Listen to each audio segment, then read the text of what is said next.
గతంలో పాదయాత్ర చేసి ముఖ్యమంత్రి అయిన తర్వాత పరదాలు కట్టుకొని వచ్చిన ఈ ముఖ్యమంత్రి జగన్మోహన్ రెడ్డి ఈ రోజు నుంచి బస్సు యాత్ర మొదలు పెడుతున్నారు. మరి ఈ రోజు నుంచి ఆ పరదాలకు కానీ లేదంటే ఆ బారికేడ్లను కానీ ఎలా ఏర్పాటు చేసుకునే అవకాశం ఉందంటారు ఆయన? మార్కెట్లు లేనిదే బయట రాలేరుగా. మార్కెట్లు లేనిదే బయట రాలేరు కదా. ఎందుకని? అతనికి ఏ డౌట్లు ఉన్నాయో, మంచి సంక్షేమాలు చేస్తే నన్ను ప్రజలు ఆదరిస్తారు అని, ప్రజలు మనల్ని పొందాను అనుకుంటే ధైర్యంతో ముందుకు వచ్చేవాడు. అవి చేయలేకపోయాడు కాబట్టి ఆ పరదా చాటం రాక తప్పదు. అదేంటండి, ఆయన చెప్తుంది ఏంటంటే కనుక పదే పదే చాలా గొప్పగా చెప్తున్నాడు. నేను ఇచ్చినన్ని సంక్షేమ పథకాలు ఎవరు ఇవ్వలేదు, నేను చేసినంత అభివృద్ధి ఎవరో చేయలేదు అంటున్నాడు. ఎలా చూడాలంటారు మరి దీన్ని? ఇప్పుడు చిన్న ఉదాహరణ చెబుతానయ్యా. ఆయన సంక్షేమం ఏంటి, అసలు ప్రజలకి ఏం చేశారు, ఆయన సంక్షేమ కార్యక్రమాలు సభ ఎంతవరకు ఆ ఫలాలు అందినాయి, ఎంతమందికి అందినాయి అనేది ఒక్కసారి మనం ఆలోచించుకుంటే అర్థమవుతుంది. అదేంటండి, అసలు ఆయన చాలా గొప్పగా అంటే చాలా గొప్పగా చెప్తున్నాడు. నేను ఇచ్చిన సంక్షేమ పథకాలు ఎవరు లేదు, పేదలకు డబ్బులు ఇవ్వటం కూడా అభివృద్ధే కదా అనే మాట చెబుతున్నాడు కదా ఆయన. ఒక్క ఉదాహరణ చెబుతున్నానయ్యా. ప్రజలకి సంక్షేమం అంటే వాళ్ళ మేలు కోరిన నాయకుడు ప్రతిపక్షాలను టార్గెట్ చేసుకొని వాళ్ళు మీటింగ్లు పెట్టుకుంటే, నిన్నగాక మన మాచర్లో జరిగింది సన్నివేశం ఏంటో ఒక్కసారి గుర్తు చేసుకోండి. ఆ మీటింగ్కి జనాన్ని తీసుకొస్తే ఒక కార్యకర్తను చంపేయటం, అది ఎంతవరకు అదేనా ప్రజా సంక్షేమం? నిన్నగాక మళ్ళీ ఆ రెండో రోజే వేరే పక్కనే జరిగింది, ఇంకో కార్యకర్తను చంపారు. ఏది, ఒక పార్టీ అనౌన్స్ చేసుకుంటూ వాళ్ళు ఏదో కార్యక్రమం పెట్టుకొని అభ్యర్థి తిరిగి వచ్చడం, అది ఒక పాపం. అదేనా ప్రజా సంక్షేమం అంటే? హత్య రాజకీయాలు పెరిగిపోయినాయి అంటారా మీరు? వాస్తవం, హత్య రాజకీయాలు ఈ రోజుకు జరుగుతున్నాయి, చేస్తుంది అతను. అదే మరి ఒక పక్కన ఎలక్షన్ కూడా అమల్లో ఉంది, మరి పోలీస్ వ్యవస్థ కూడా ఎందుకని ఇంకా స్తబ్దుగా ఉందంటారు? అది పోలీసు వారికి వదిలేయాలి. వారు ఉద్యోగరీత్యా వాళ్ళు ఉద్యోగంలో చేరేటప్పుడు వాళ్ళు చేసే వాగ్దానాలు వేరు. ఆ వాగ్దానాలను వాళ్ళు ఒక దృష్టిలో పెట్టుకుంటే మనం ఎంతవరకు మనం డ్యూటీ కరెక్ట్ చేస్తున్నామా అనేది వారు ఆలోచించుకోవాలి.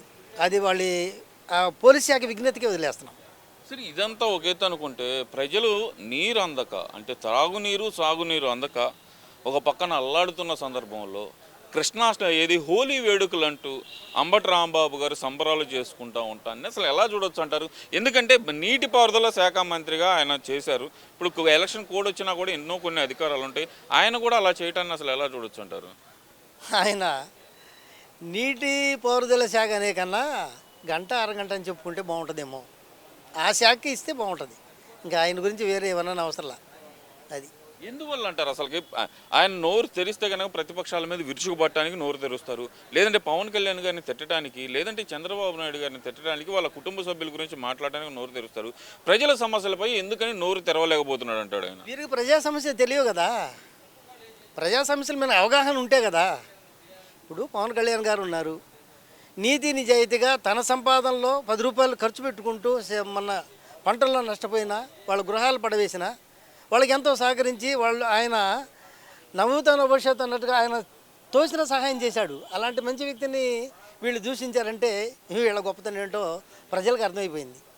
అది కానీ ఇక్కడ ముఖ్యంగా చూస్తే కనుక ఈ అంబటి రాంబాబు ఒక్కడనే కాదు, ఇంకో పక్కన చూస్తే మహిళ రోజా, ఆమె కూడా అంతే. అసలుకి ప్రతిపక్షాలను విమర్శించేటప్పుడు కూడా ఆమె వ్యంగ్యంగా, ఒక రకంగా చెప్పాలంటే వెటకారాన్ని కలిపి ఆమె తిట్టడాన్ని అసలు ఎలా చూడొచ్చు అంటారు? అసలు ఆమె గురించి శ్రీజాతికి ఒక మచ్చండి, ఆమె గురించి మనం చెప్పుకోకూడదు. ఆమె ఒక ఏదో అంటారు చూశారు, రాముల వారు ఉన్నప్పుడు తాటకి అనేది ఉండేది, అలాంటి జాతికి చెందింది కానీ మన గౌరవప్రదమైన శ్రీజాతికి చెందింది కాదు, ఒక మాటలో చెప్పాలంటే. ఇంకంతే, ఆమె గురించి ఎక్కువ చెప్పుకున్నా వేస్టే. ఇవన్నీ ఒక పక్కన పెడితే కనుక ఎలక్షన్లు సమీపించేస్తున్నాయి. ఇప్పటికీ ప్రజలందరూ నా వెనకమాలే ఉన్నారు అనే మాట జగన్మోహన్ రెడ్డి నోటి వెంట వస్తుంది, అది వాస్తవమేనా? జగన్మోహన్ మరి ఇప్పుడు పవన్ కళ్యాణ్ గారు వచ్చినా, చంద్రబాబు గారు వచ్చినా ప్రజలందరూ ముందే ఉంటారు. ఏం సందేశం ఇస్తారా, ఏం విందామా అనేది. మరి ఈయన ఏం చెబుతాడని ఉంటారు, ముందు అందరూ వెనకే ఉంటారు వెళ్ళిపోవటానికి రెడీగా. ఎప్పుడు ఈయన ఈ ఖాళీ దొరికేదో బార్గెట్ దోసుకుని వెళ్దామని చూసే జనమే కానీ ఏం సందేశం ఉందని నీ దగ్గర ఏం లేదే. మరి సిద్ధం అంటున్నాడు కదా ఆయన, భార్య ఎత్తున నేను సిద్ధం అంటున్నాడు కదా. చెప్పుకుంటారు గొప్ప, ఇంకా అంతమించి ఏం లేదు. అది గొప్పగా చెప్పుకుంటానికే సిద్ధం. ఇది మేము చేయబోతున్నాం, ఇప్పుడు యుద్ధం ప్రజల్లో చేయబోతున్నారు. ఈ యుద్ధం అనేది పేదలకి పెత్తందారులకి జరుగుతుంది అంటున్నాడు కదా మరి జగన్మోహన్ రెడ్డి. ఆ పెత్తందారులు ఎవరు చెప్పమనండి ఆయన్ని, పేదలు ఎవరో చెప్పమనండి, అది కూడా ఆయనకే వదిలేద్దాం. నేనే పేదవాడిని అంటున్నాడు కదా ఆయన. నేను పేదల పక్షాన ఉన్నాను, పెత్తందారుల మీద మీ యుద్ధం మనం యుద్ధం చేయబోతున్నాం అంటున్నాడు కదా. 1,00,000 కోట్లు తీసుకున్నాడు, నువ్వు పేదవాడివా? సాక్షిని అడ్డం పెట్టుకొని ఎంతో ఈ దుర్భాషలు ఆడుతూ ప్రతిపక్షాలని టార్గెట్ చేసుకుని మాట్లాడేది నీ విఘ్నత ఒకటి, అది వేరే. అసలు ఇన్ని కోట్లు ఎక్కడి నుంచి వచ్చినాయి? నువ్వు రాజకీయంలో రాకముందు నీకు ఎంత ఉంది ఆస్తి? నువ్వు ముఖ్యమంత్రి అయిన తర్వాత ఈ రాష్ట్రం ఈ సంపద అంతా ఏమైంది? నువ్వు ఎట్లా పేదవాడివయ్యావు? ఏ విధంగా పేదవాడివయ్యావు? ఒక మాటలో చెప్పమనండి జగన్మోహన్ రెడ్డి గారిని. కాదు, నేను పేదల పక్షపాతిని, నేను పేదల కోసమే పుట్టాను, మా తండ్రి గారు చేశారని నేను పేదల పక్షపాతిని అంటున్నాడు కదా. పేదల పక్షపాతి అయితే మొన్న రామానాయుడు గారు నియోజకవర్గంలో పేదల ఇళ్ళు మరి బ్యాంకులో తనఖా పెట్టుకున్నావు, వాళ్ళకి ఒక్కొక్కళ్ళకి 1,00,000 రూపాయలు, 50,000, 60,000 అలా పడ్డాయి. జనం అందరూ గగ్గోలు పెట్టారు, ప్రజలందరూ. అదేనా నీ పేదల పక్షపాతం అంటే? 31 లక్షలు ఇల్లు కట్టాను అంటే ఆయన ఒక పక్కన. ఏడ చూపించండి, ఇప్పుడు ఏడ చూపించండి, మీరు కట్టింది ఏదో చూపించండి. ఉన్నాడికి నీ రంగులు వేసుకున్నాయో తప్ప నువ్వు ఏడ కట్టేయలేదే. ఇప్పుడు ఉన్నవాటికి కట్టించారు, మీరు రంగులు వేసుకున్నారు అంతే. మీరు ఏడ కట్టించిన దాఖలాలు ఏం లేవు, అన్ని మొండిగోడలుగా మిగిలిపోయి ఉన్నాయి. అదిగాక ఈ డిట్కో ఇళ్ళు మొన్న ఈ మధ్య ఇచ్చారు, మొన్న ఈ మధ్య డిట్కో ఇళ్ళు ఇచ్చారు, వాళ్ళకి రిజిస్ట్రేషన్ చేస్తున్నారంట.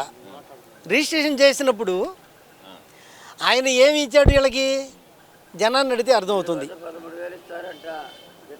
అదేంటి అసలు జనాలను అడిగేది ఏంది? జనాలంతా నా వెనకమలే ఉన్నారు. వీటితో పాటు ఇంకా చాలామంది ఈసారి ప్రతిపక్షాలకు డిపాజిట్లు రానివ్వనని చెప్పి సవాల్ చేస్తున్నారు కదా.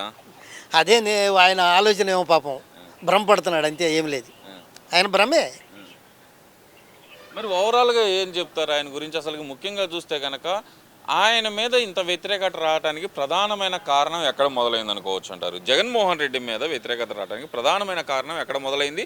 దాన్ని తెలుగుదేశం పార్టీ ఏమన్నా సరే క్యాచ్ చేయగలిగింది అసలుకి? అయితే ఒక చిన్న ఉదాహరణ, జగన్మోహన్ రెడ్డి అనే వ్యక్తి ప్రతిపక్షాలను టార్గెట్ చేశారు. అది రాజకీయంగా కాదు, వ్యక్తిగతంగా, కక్షపూరితంగా వాళ్ళని చిత్రహింసలు పెడతాం, అవసరమైతే వాళ్ళ ప్రాణాలు తీయడానికి కూడా వెనకాడమంటే. ఇప్పుడు రఘురామకృష్ణరాజు ఉన్నారు, మీ ఎంపీ గారే, మరి ఆయన ఎందుకంత చిత్రహింస పెట్టావు? తప్పు చేశాడు, అరెస్ట్ చేసామంటున్నారు. ఏం చేశాడు తప్పు? నిరూపించావా? మమ్మల్ని విమర్శించాడు, రాజద్రోహం చేశాడు. ఏది నువ్వు చేసిన తర్వాతేగా, అంతకుముందు పాపం నోరెత్తలేదు కదా ఆయన. మరి ప్రతిపక్షాలకు వచ్చేటప్పటికే గల్లా జయదేవ్ గారు ఏం చేశారు? ఆయన అంత టార్చర్ పెట్టాల్సిన అవసరం ఏంటి? అచ్చెన్నాయుడు గారు ఏం చేశారు? వీళ్ళందరూ ఏం చేశారు నీకు? ప్రతిపక్షాలని నువ్వు వాళ్ళ జోలు పోకుండా నీ పని నువ్వు చేసుకుంటూ వెళ్ళినట్టు ప్రజాదరణ పొందేవాడివే. నువ్వు చేసిందే దుర్మార్గమైన ఆలోచనలతో దుర్మార్గమైన పాలన చేశావు, ప్రజల్ని ఏదో మభ్య పెట్టాలని చూసావు, అది విడిచికొట్టింది. ఇంకా నేను ఏదో చేశానని భ్రమలో ఉన్నావు, రేపు ప్రజలు మీకే బుద్ధి చెప్పబోతున్నారు.